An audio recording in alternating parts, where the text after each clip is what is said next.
नमस्कार मंडळी, मी प्रतीक मोनिका प्रतीक ब्लॉगच्या अजून एका नवीन व्हिडिओमध्ये तुमच्या सगळ्यांचं स्वागत करतो। आज आहे 1 जानेवारी, तर सर्वप्रथम तुमच्या सगळ्यांना नवीन वर्षाच्या हार्दिक शुभेच्छा। आणि आजच्या 1 जानेवारीचं महत्त्व जे आहे ते तुम्ही बौद्ध समाजातील कोणत्याही व्यक्तीला विचारलं तर तो हमखास सांगेल। तर त्याच विषयावरती आजचा आपला व्हिडिओ होणार आहे मित्रांनो। नक्की भीमा कोरेगाव कोणत्या घटनेमुळे घडलं आणि त्याला नेमकी कारणे काय काय होती।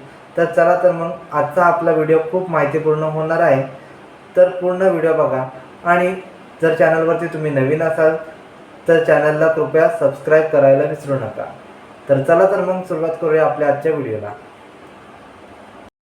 तर मित्रांनो, भीमा कोरेगाव होण्यामागचं नेमकं कारण आहे ते म्हणजे छत्रपती संभाजी महाराजांचा झालेला मृत्यू। 11 मार्च 1689 रोजी छत्रपती संभाजी महाराजांचा मृत्यू झाला। त्यानंतर मग औरंगजेबाने आपल्या छत्रपती संभाजी महाराजांच्या शरीराचे तुकडे करून त्यांना भीमा नदीच्या पात्रात फेकून दिलं। जनाबाई सकाळी नदी काठावर कपडे धुवायला गेली होती, तेव्हा तिला छत्रपती संभाजी महाराजांच्या शरीराचे तुकडे नदी पात्रात आढळले। महाराजांच्या शरीराचे झालेले तुकडे पाहून जनाबाईला अश्रू अनावर झाले आणि ती धावत पळत आपल्या गावच्या दिशेने निघाली।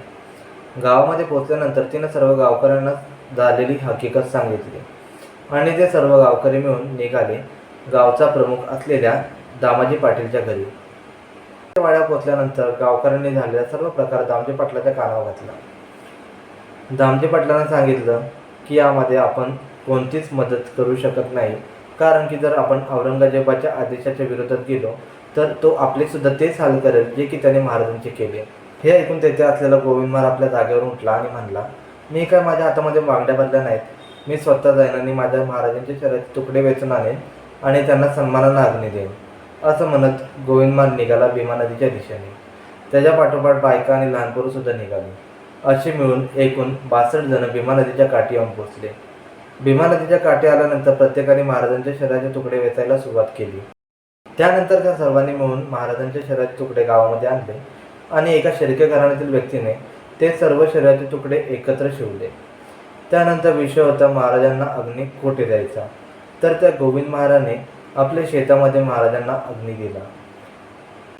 त्यानंतर हा प्रकार जेव्हा औरंगजेबाला कळला तेव्हा त्याने गोविंद महाराजला सुद्धा तशीच शिक्षा दिली आणि महार जातीच्या कमरेला झाडू आणि गळ्यामध्ये मडकं अशी शिक्षा त्याने कायमस्वरूपासाठी सुनावली।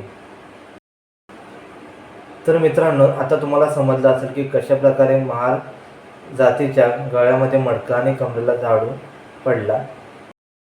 तर मित्रांनो, चला तर मग जाणून घेऊ कशा प्रकारे महार जनतेने आपल्या गळ्यातील मडकं आणि कमरेमागचा झाडू काढून फेकला इंग्रजांच्या मदतीने।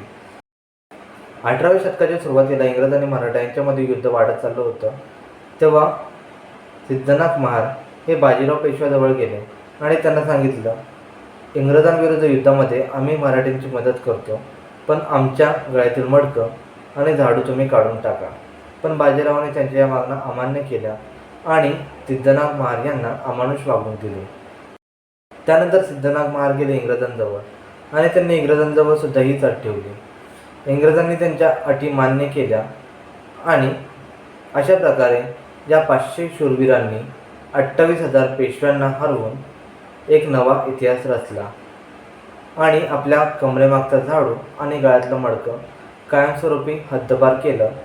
त्याचबरोबर इंग्रजांनी त्यांना आपल्या तुकडीमध्ये सामील करून घेतलं आणि त्यांसाठी महार रेजिमेंट ही नावाची एक नवी तुकडी तयार केली।